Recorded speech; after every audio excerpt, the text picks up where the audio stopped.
This video is brought to you by BizWire TV, where your news is made.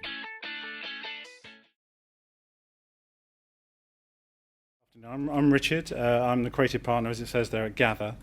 We just wanted to do something a bit different today and talk you through a case study. And really the case study shows you the end-to-end of an annual report going through a design company. So just talk a touch about Gather. We do reporting, we do digital, and we do brand.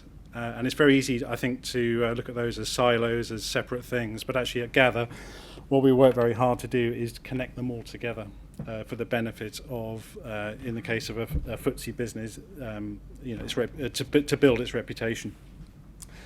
So we want to start with something that I think is fairly typical. We have in our business, in reporting, best practice experts. We have a reporting intelligence unit run by Mario, who sadly can't be here today, and a team of researchers. And their job is to go through the regulations, which seems to change at a moment's notice, as I'm sure you know. And as a creative person, it seems to start with a fairly confusing picture. Our job is to tell a story to investors that has clarity, that connects with them, that maybe sometimes confirms what they already know.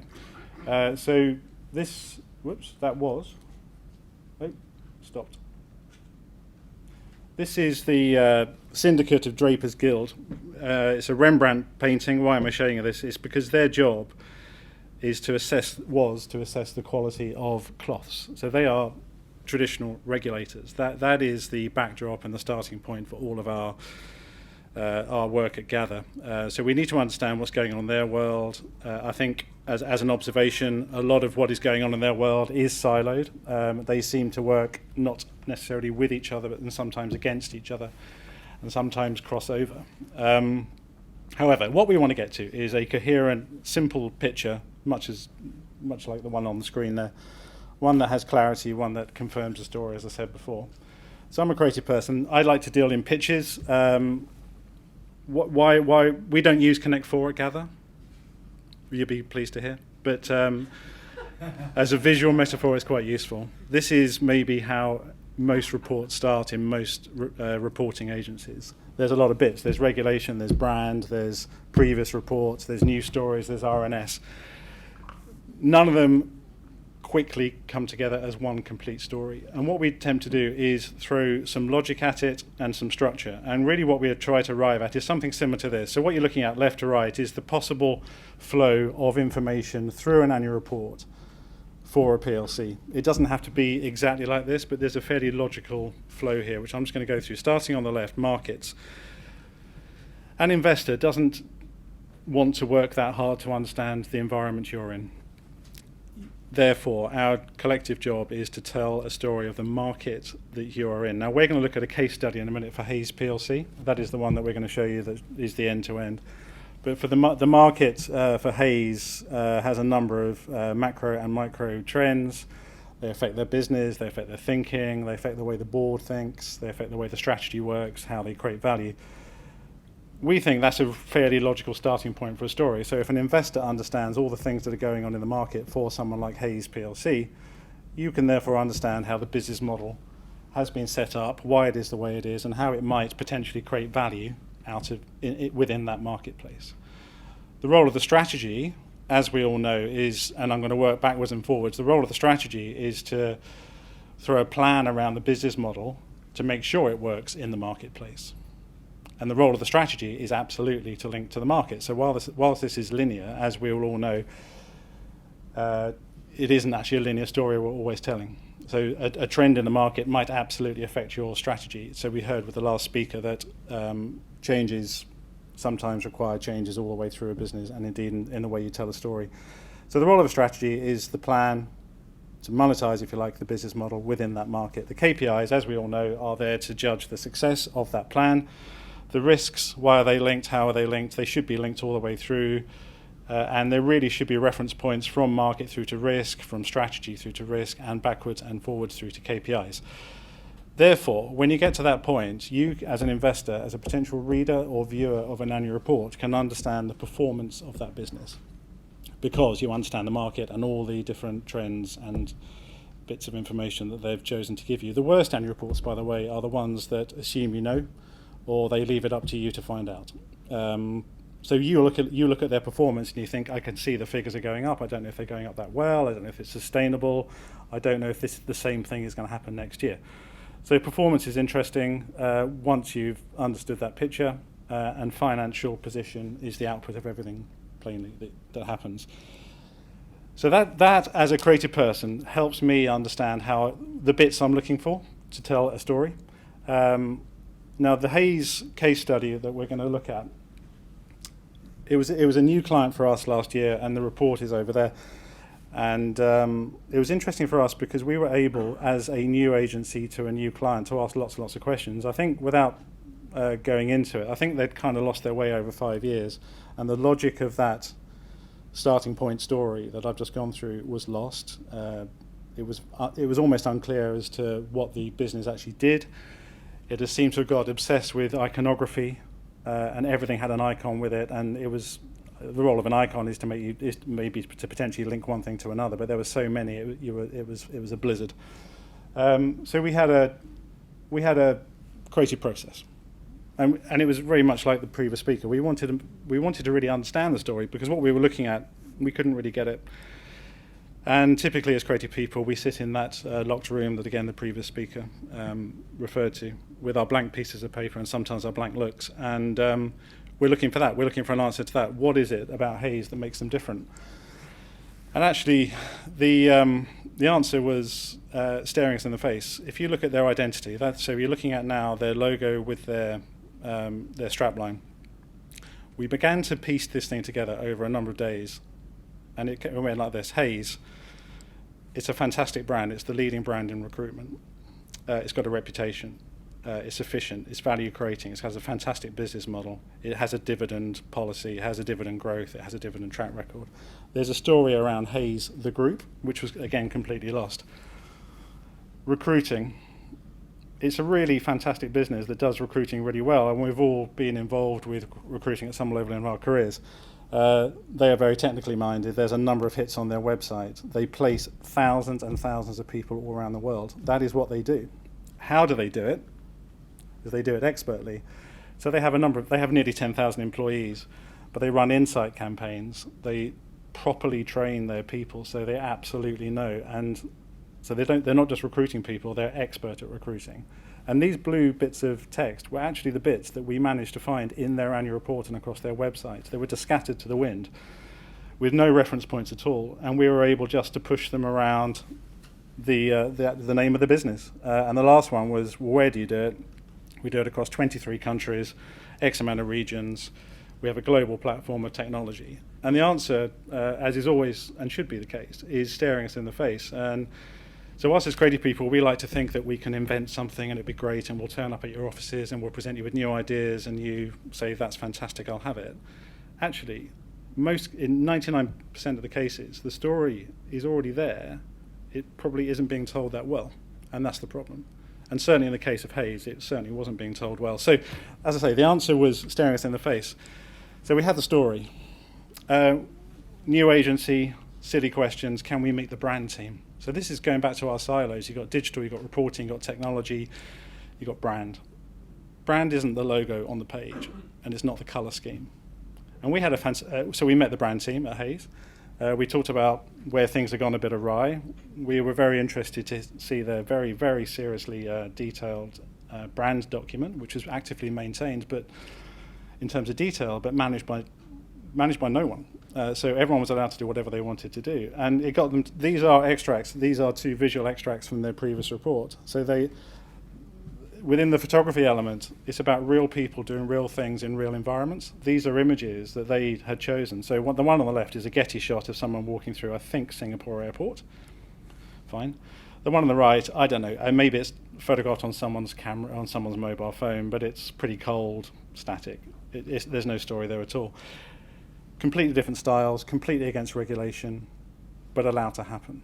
And we just said, well, that's kind of interesting. And again, so we had our idea, we'd met the brand team, and we said, actually, if we use the brand properly and we commission a small amount of photography, we can begin to tell your story that much better. So where we want Hays to be are these types of images. These are not necessarily the shots we use, they were just dummy images that we found at the time, but there are shots that began to illustrate the things that we'd heard from the brand team, real people doing real things. You can see the lady on the left is plainly having a conversation with someone off camera. It looks like quite an interesting conversation to me. Who knows what that's about, but it's real. That's the kind of thing you see in this room, in every office, and that is what their brand needed to happen. So reportage style, images that tell you a story without having to have a headline. Everything had a headline in the previous report and across their website. Every wall in their office has a headline or a message. It's just overwhelming. Real people, real situations. So that was really interesting for us. And we thought, so we want to take you from those rather cliched sort of Getty type shots to something that really truly reflects your brand. So that's where we want you to be. And we wanted those photographs to help tell the stories, the real stories of people, not corporates at that time. So the real stories were, here's an image. These are potentially people that Hays have placed around the world. These are people that have been recruited through Hays to work in a business. That lady there could be creating the next big thing. He looks like he's having a 40 winks on the tube, but actually he could be thinking about solving a problem. This is what real work looks like. This is what we all look like when we're doing what we do.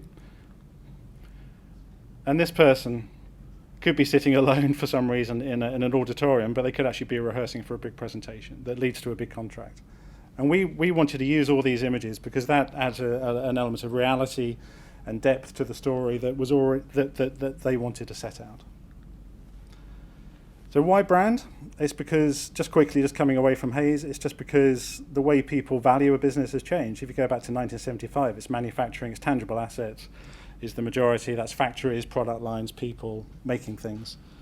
Today, it's intangible assets that are the thing. So that does include brands. So absolutely, as a design company, a strategic design company, we could talk about brand in terms of color, but actually it's a good brand. It's about consistency, delivering a message, a single message if you can get to it in a certain way that resonates with your target audience.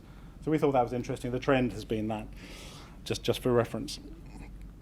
So going back to Hays, another element, using language. It was too corporate. It's big capital letters, big shouty messages that were talked about, integrated this and platform that. And actually people talk like people. So anyone you like, we'll the third one along, the ideal response from a first inquiry should sound like, I always wanted to work in Singapore. This is a great opportunity. So we just wanted Hays to start talking like a person, which is what its brand actually set it out to do, rather than another corporate with absolutely no standout at all. So fantastic business, the best recruiter in the world, but looking and sounding like a fifth-rate business. The chief exec asked us, what's the difference? And I said, you've got the best story, worst told. You've got the best story because you're the greatest business. You tell it abysmally. And I think so anyway, it was an interesting conversation. So how did it look? Bring it all together. So the imagery, that's real imagery. That's the real front cover. It's available if you want to see it. We came up with an idea that actually, for us, began to crystallize everything we've just been talking about, the ultimate people business. Everything comes from that. It's about people. It's not just any people. It's the ultimate recruitment business. So all the processes, all the technology, the brand, the people, the training, everything is in line to make sure that they do what they need to do.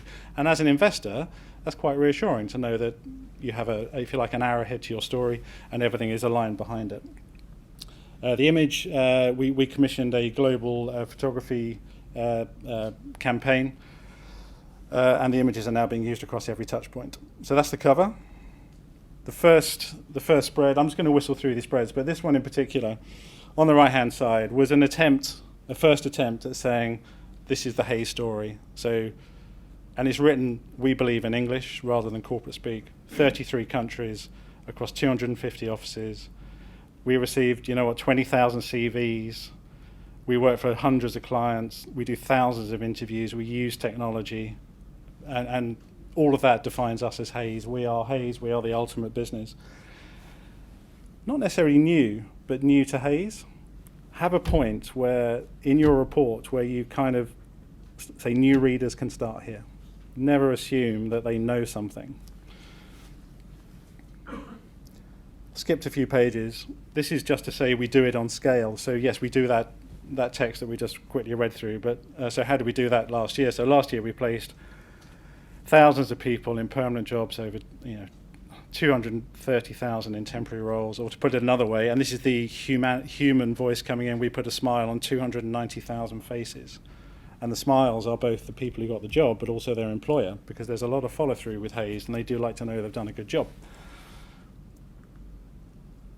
Along the way, we helped them create an investment case. Again, new readers start here. There's 4 reasons. You can read them. I'm not going to read them out.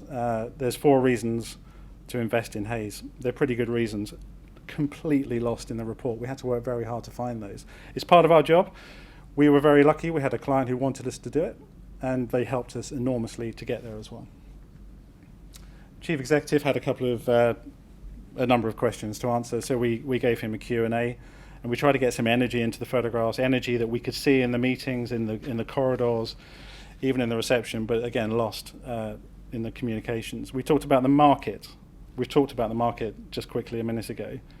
This is their market section. It starts with macro trends. It goes through the competitive environment. It talks about long term. It talks about short term. It talks about how this particular trend will be an opportunity or a risk, or really doesn't matter to us at all. And I think it doesn't have to be wordy, it doesn't have to be page after page, it doesn't have to be crammed full of graphics, but it should be there.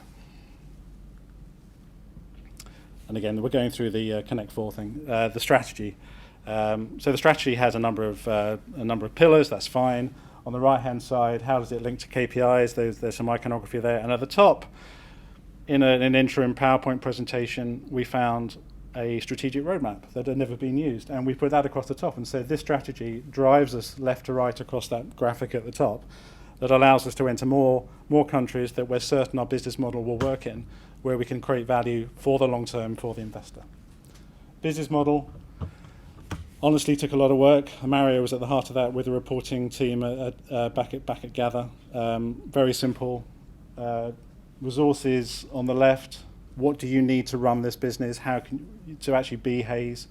How you create value is the diagram in the middle, and who benefits is on the right. And plainly, as you guys will know, it's not just shareholders. It's the employees, it's the partners, it's the clients, it's the community. So there's a big, broad range of people who get value out of Hays, and we shouldn't lose sight of that. The output for Hays is a balanced business. That's what, if you want to see it, go online. But it's a balanced business across different sectors and different geographies. Really simple. And again, it was all out of kilter in the previous report, so that was in there but not connected to the business model. So that is an output of the business model. Resources and relationships, obviously people and culture. It went on to talk about technology and data, obviously the brand, and interestingly, environment and community. But we did manage to get a lot of what I would call pure CSR content onto the website as well, and out therefore of the annual report. That's not it's not necessarily something you have to do, and it may well be particularly sort of pertinent to individual companies. But certainly with Hays, a lot of their pure CSR stuff didn't seem to be that relevant or material to either the strategy or to the investor. So there was a decision made there, which is again quite an interesting process. Key performance indicators, we've all got them, they're all fantastic, they're always going up, it's great, but actually there was one which we thought was really great, and actually a lot of these things, be it key performance indicators or risk, there's a reflex just to report against them and show them very much like this, but there's also a trend that we're aware of, which we're possibly driving, which is actually to show how some of these work. Show me a case study. So on the second page of KPIs, on the left-hand page there, one of the KPIs is about employee engagement. Case study is about how we do that, and you begin to realize how some of these KPIs are actually driving the business and creating value. So they have a fantastic internal comms campaign, and that's what that case study was about. Once we got to that point, the rest of the report could kind of relax a bit, and we could then get to the performance, going back to the Connect 4, the performance part. So based on all of that stuff, how did he do? And as you can see there, they did pretty well. So there's lots of pages again. So divisionally, how did that apply to our business? Risk was again just very quickly an interesting thing. Yes, there's some case studies which I won't show you today, but there was a discussion, and this is what you're looking at here on this spread. There's a discussion there on the appetite for risk, how you identify, evaluate, and manage risk. Not new, but new to Hays and some other companies. Interesting, the viability statement is in there. It's just underneath that underneath that diagram there. Viability statements relatively new to reporting. Our research reporting intelligence unit has a research element to it, and what they've done is interestingly look at viability statements, and there's an awful lot of them out there that are boilerplate, and that's fine. I'm sure they'll get better over time, but they're really it's slightly dangerous, especially with things like Brexit. So viability statement is included within the risk section. And again, as an aside, if you want to see a really fantastic viability statement, go to Workspace Governance, so Workspace Group PLC Governance section. They talk about the process that led to the viability statement. It's a 4-stage process that included their finance team, the auditor, external, internal, all the way through to the board. And therefore they know with some assurance, as much assurance as I think they need, that their viability statement they can stand by. And that is a direct reference point and opposite to some of the boilerplate ones we've seen. Going back to this, stress testing, trends, and then you get into the table and the case studies. We've jumped a number of pages. The board, not new, but interesting for Hayes. You have a board, a number of biographies. It's the charts down the right-hand side. Just quick reference points, really. As a designer, I like this. So the diversity, the tenure, the experience is really interesting. So your people business, the experience of your board of directors, therefore, pull that out and show that there is relevant experience. So there's technology there's finance, but there's also people, HR skills as well, which I think shows a balanced board with the right skills. Leadership. Relations with shareholders, again, normally just a piece of text thrown at the end or somewhere within the governance section. So here, it's the beginning of a program, really. They have some initiatives. I think what we're encouraging them to do is to make sure that your chief exec, your CFO, your senior management are actually delivering those initiatives and connected to them, rather than say we have some and we don't know how they work, but we have some, tick a box. The best one, again, a good one rather, is Workspace. And you very clearly see the chief exec does all the important ones and takes it seriously. It says a lot about a business.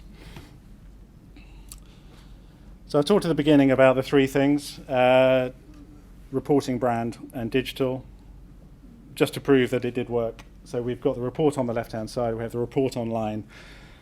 The report online is, again, a starter for 10. It's a new relationship that obviously with us and Hayes, and it's a new ambition really for them on their reporting online. So everything that we've just talked about is on the right from the book is on the right-hand side on their website.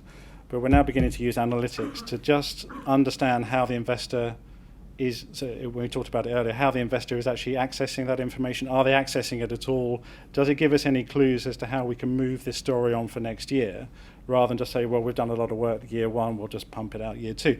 We want to learn. I think that's unique to a point with Gather. We always want to learn, move things forward, and drive ultimately clarity and communication. And that is it, the future. The future is content. It's about the story, told clearly across as many touch points that are relevant to your, in this case, investor audience.